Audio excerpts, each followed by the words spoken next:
Hi everybody and welcome back to Sandling Junction. All I can say is what a palaver.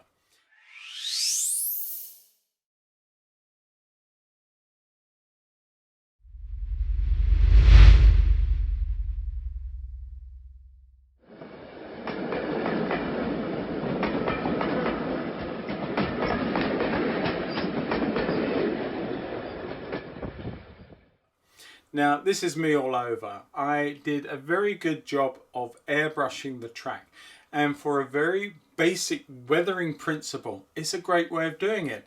If you have an airbrush and you have no need to really get in there and put that very finite detail into your weathering, it's a great way of getting track done, down and sorted fairly fast, but the look is quite generic, and that's what I was told and I had to agree with that, and I really wanted to do a bit better than that. So I ripped the whole thing up, as you saw, and started laying fresh track with a view to actually weathering it by hand over a given period of time, not rushing it, taking it a little bit at a time. So that's what I'm going to do. So anyway, this video I hope is going to be less about mistakes and more about the hill. I finally got some glue ready to go. I've got the best one, I think, for polystyrene is the Gorilla Glue. It does expand and it's a great, very strong waterproof glue. So I shall be using that predominantly, but I've only got just under 2 bottles of it, and it may do the job, it may need more, I really don't know. But a secondary one is Tacky Glue. It's a very, very good glue too. Great grab. It's not quite as good as this, but it will certainly do the job I need it to do. So if I run out of this, I've always got this.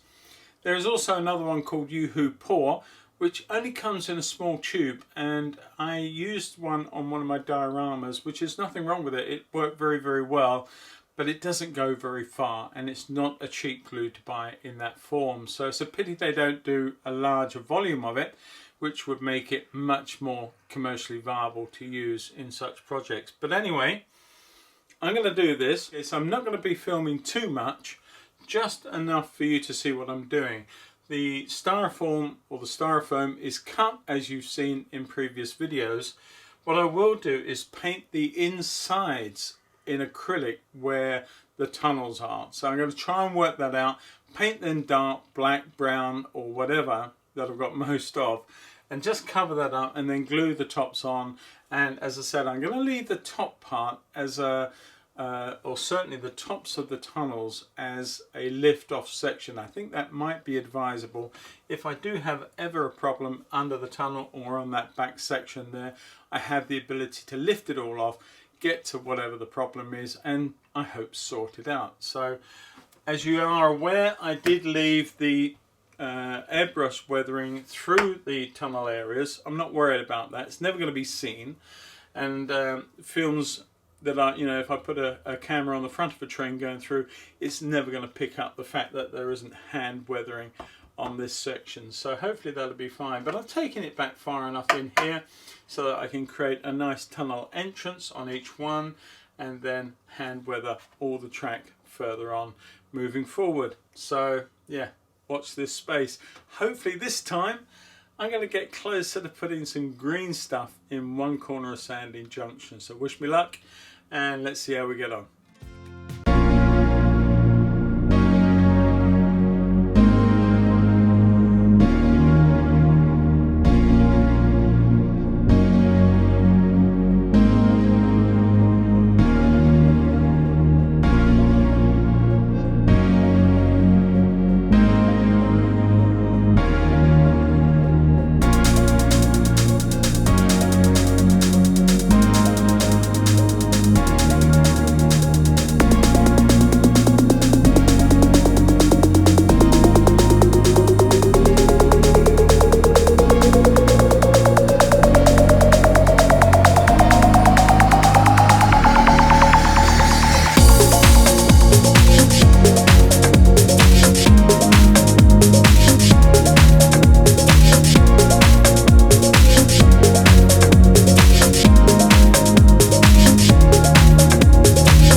Okay everybody, welcome back, and I thought I'd just bring you up to speed. I've been an afternoon and an evening on this, and I think I've done quite well really. I've glued all the components together. This is a lift-off section. As I said, I was going to try and do that if I can. Not sure if it will work out seamlessly, but I would like it to. If I can make that happen, that'd be fantastic, because it gives me easy access to cleaning track and any derailments in both of the tunnels. So that's to be seen. This is not glued at the moment, so that I've got access to this part of the rail for ballasting and for painting the rail, etc. moving forward. Then this will go down, and then all the decoration, etc., and the landscaping will go forward. I've glued as far as here, and this is all nice to come down and go into sort of green stuff around the track. Up here, as I said just now, it's in two parts, but I will now put plaster bandage over this once it's all gone off and it's cured nicely. And once I've done the plaster bandage and that's dry, I will then use some sculptor mold just to take out. The trouble with plaster bandage, it's nice, but if you just paint it, you get all these little round holes where the netting, as it were, it's just not great. So it's nice to skim it over with some sculptor mold and get rid of some of that, or even neat plaster of Paris that you can sort of fill in and smooth off over the holes if you wish to, and get rid of some of that look. But that would be my choice, and that's what I'm going to do. As far as all this is concerned, I've yet to decorate it. I've yet to decide how this will end up. I don't think I'm going to put too much in. I might put a bit more sort of stuff in here, maybe a little scrunched up paper just to take it up. I don't think I need to worry about putting some more polystyrene in here. There's not enough of it to worry about. I don't want it getting too deep and too heavy towards the track, so I might just sort of even roll up a bit of cloth or something in there just to take up some of that and get rid of it. But otherwise I'm not too bad. What I've done over here, I don't know if you can see, there was a hole here, and what I've suggested is there's a little lakey type thing or something going on up the top there, and it can run down in places, appear, disappear, whatever. But either way, there can be a little bit of water down in here, so against the track, and I've sealed it off, and there's a nice and solid base to it. And that will take a little bit of decoration, a little bank in there, and almost just a little ditch in there, something like that. Just a bit of water, just to make it a bit different. That'll be a bit of fun. And yeah, I think I'm ready to carry on. It won't be long now before we get some green stuff on Sandling Junction.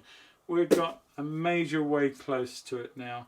The things like the scratch building will happen later, and I will look to my friend Paul from Galgorm and his videos that he's done extensive amounts of work with, which will help me out in this area here with the tunnel portals. And I've got a single and a double over here to build, so they won't come for a while, but in the meantime I have something that's representing them in place.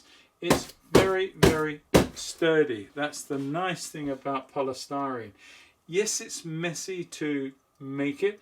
It's not anywhere near as messy or dangerous in terms of dust and particles that the Celotex type stuff is. That is awful to deal with. Here you've got to wear a mask while you're cutting it with hot cutter, wire cutters. Not a problem with that. And it's just a simple case of all the beads that you've messed up at the bottom on the floor, just hoover them up. Done deal. It's taken me a couple of minutes to hoover up all the mess that I've done. But with that said, it's not for everybody, but it's not going anywhere either. It will not warp, it will not change, and it's not cardboard or paper that can get damp and cause you a problem and move. This should stay as is. And once I get everything on there, the nice thing also is that I can dig into or through the mod rock and through through the sculptor mold and through the bandage, and I can bury and put trees and stuff and bushes very easily into this surface. A little bit harder when you've got just paper underneath, rolled up paper. It can be a problem, and you know, you just sort of got to be a little bit more careful with that. But I decided to do this as I have tried Celotex in the past, and it is awful, and it hangs in the air so long, and those particulates are really dangerous for your health.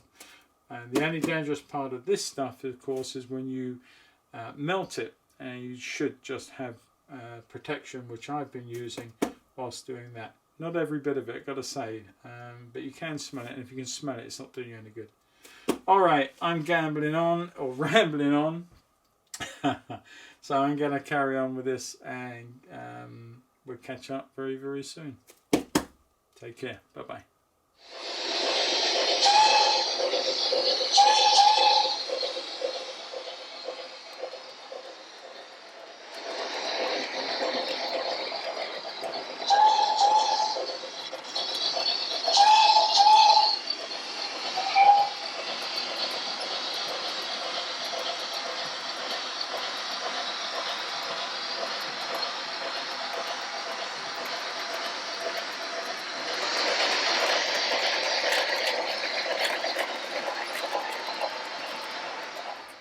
Okay, so what I'm doing is I'm laying down the power base sections from DCC Concepts. A great idea, but it does allow me to not worry too much about the locomotives coming up and down the grade. So quite simply, peel the blue backing off, like so, off of each piece, and you can then lay this up to an inch apart. So I'm actually going to lay it just a little less than that, but it does mean to say that over a stretch you do not need so much of this under your track. So I'm going to keep coming down here, lay that down there, and because the point work is still very much less, I don't need to try and cut a section in there either, which is quite useful. So that's got a bit of tape on, let's get rid of that. But yes, I just put this in because I think this power base kit from DCC Concepts is a great idea. It doesn't, not every track needs it, I'm sure, but I felt that I would hate to get to a point where I've done all this work and put the trains on and they will not pull a rake up through the grade. Now it's only a shallow grade, but I think that it is well worth putting this in. For the cost, what it actually costs you to do, it's not a great deal of money. So anyway, I'm going to proceed with this. Okay, in addition to earlier, this is a little bit of track that's really laid coming down through Sandling and on its way down towards Hythe. The difference is what I've done now is I've glued down the power base from DCC Concepts, as you can see. Now the track on top is not glued, it's just laid there. It's quite a tight curve coming around here, but it is no more than 24 inches, I can assure you. It just looks very, very steep or tight. There is a set of points to put in there, and as I come round, you can see we will then go on into the station of Hythe and yonder.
Hi everybody and welcome back.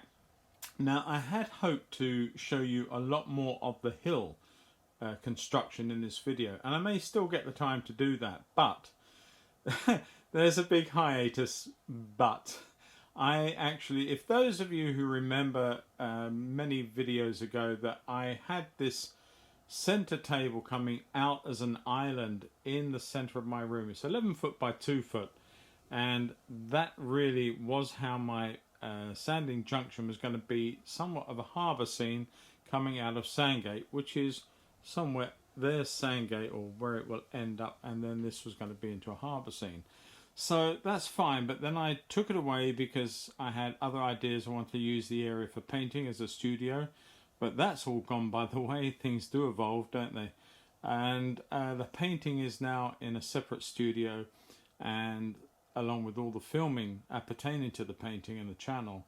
But I then decided to reinstate this long 11-foot section of table, and that's all well and good. Now I also own one single O gauge train, and I remarked to Paul from Galgorm the other day that I really fancied having somewhere I could put a little O gauge end to end, and it was thought that I could use this. Then I put some track on it, and it's only 3 lengths of track long, and I felt that by the time you put a little O gauge shunter or even a slightly larger diesel, it's not going to travel very far before you stop and come back. And I just wondered how much I don't know, enjoyment I would get overall. I mean, yes, a lot of enjoyment from the building of such a layout, but I didn't know once I'd done that how much I'd get from it. So the idea was to go back to having maybe 2 tables coming down, so instead of 2 foot but 4 foot wide, and having my harbour scene on one of them and having an O gauge on the other. And again, this sort of 3 lengths of track bothered me, so in the end I have decided to scrap the whole of that idea, and I am coming away from doing any O gauge. I will keep the little loco and a few trucks that I've got, and I will eventually use them maybe in a little outside setup, but at the meantime I have decided that instead of 2 foot I now want 4 foot. So there we are, 4 foot of table coming back, and there we are. That's how far I've got with the build so far.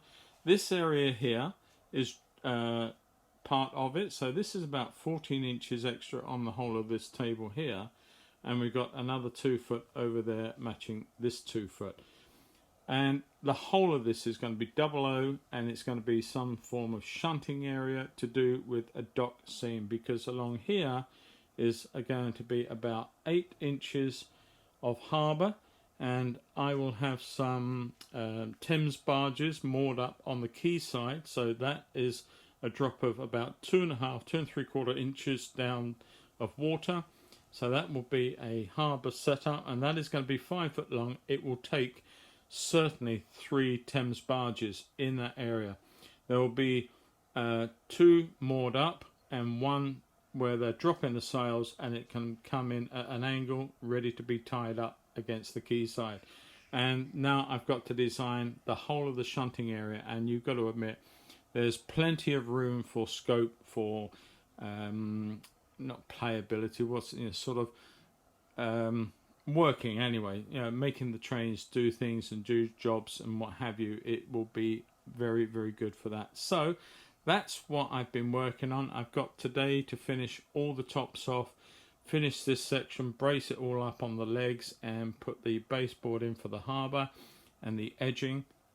Nothing more will happen to this area, so one could argue that I've probably jumped the gun a little bit because I'm months and months and months away from laying track. But what I do want to do is test run and get ideas going for track planning for all this area. So this is about 24, 36, 40 inches, something like that there. I will measure it up properly, and we've got 48 inches across there. Yeah, 40, 48, 6 foot down to there, and 5 foot down to the bottom of it here. So we've got 5 by 40, 48 by 72. Quite an area, and I think that there will be a lot of running, good quality running, shunting and one thing and another in that area in 00. So there you go. I just thought I'd tell you what I've been doing, and that's why there's not so much hill being formed. I could have done that, but I just really, when I get an idea in my head, I want to see it through.